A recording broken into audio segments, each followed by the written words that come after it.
Doctor గారు, అసలు OCD అంటేనే సమస్య, దానికి ట్రీట్మెంట్ తీసుకోవాలా?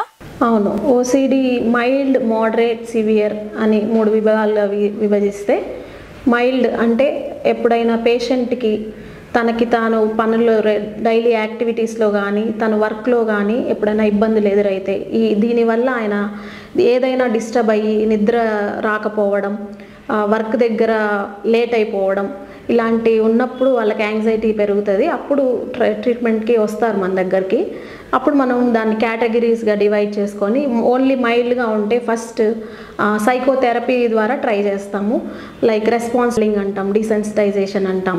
ఈ థెరపీస్ ద్వారా మనం ఫస్ట్ ఓసిడీని ప్రివెంట్ చేయడానికి ట్రై చేస్తాము. అదే ఇప్పుడు మోడరేట్ టు సివియర్ డిసీజ్ మనకు ఉందంటే అప్పుడు మనం అలాంగ్ విత్ ఈ సైకోథెరపీతో పాటి మనం మెడిసిన్స్ కూడా ఇవ్వాల్సిన అవసరం పడుతుంది. ఒకవేళ వాళ్ళకి ఓసిడీతో పాటి డిప్రెషన్ ఉందా లేదా మనం చూసుకుంటాము. 50% ఓసిడి ఉండే వాళ్ళకి డిప్రెషన్ ఉండే ఛాన్స్ ఎక్కువ ఉంటుంది. కాబట్టి మనం డిప్రెషన్కి ఓసిడికి రెండింటికి కలిపి ట్రీట్మెంట్ పెట్టాల్సి ఉంటుంది. లేకపోతే తన పక్కన ఉండే వాళ్ళకి కానీ ఇబ్బంది ఎదురవుతాయి. ఆ ఇబ్బంది ఎదురైనప్పుడు ట్రీట్మెంట్ తీసుకోవాల్సిన అవసరం ఉంటుంది.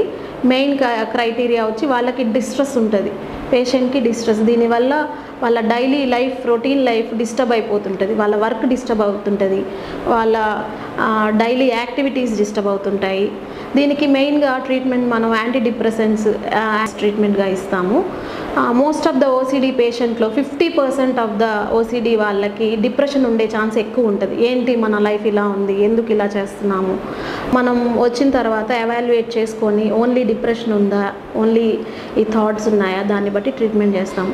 ఇంకా ఫస్ట్లోనే మైల్డ్ డిసీజ్ ఉన్నప్పుడు ఓన్లీ కౌన్సిలింగ్ థెరపీ ద్వారా మనం ట్రీట్మెంట్ కూడా చేయొచ్చు. ఎలాగంటే డీసెన్సిటైజేషన్, రెస్పాన్స్ ప్రివెన్షన్ అంటాం. అంటే అదే ఎన్విరాన్మెంట్ని మళ్ళీ కల్పించి మళ్ళీ దాన్ని ఆపడం అన్నమాట.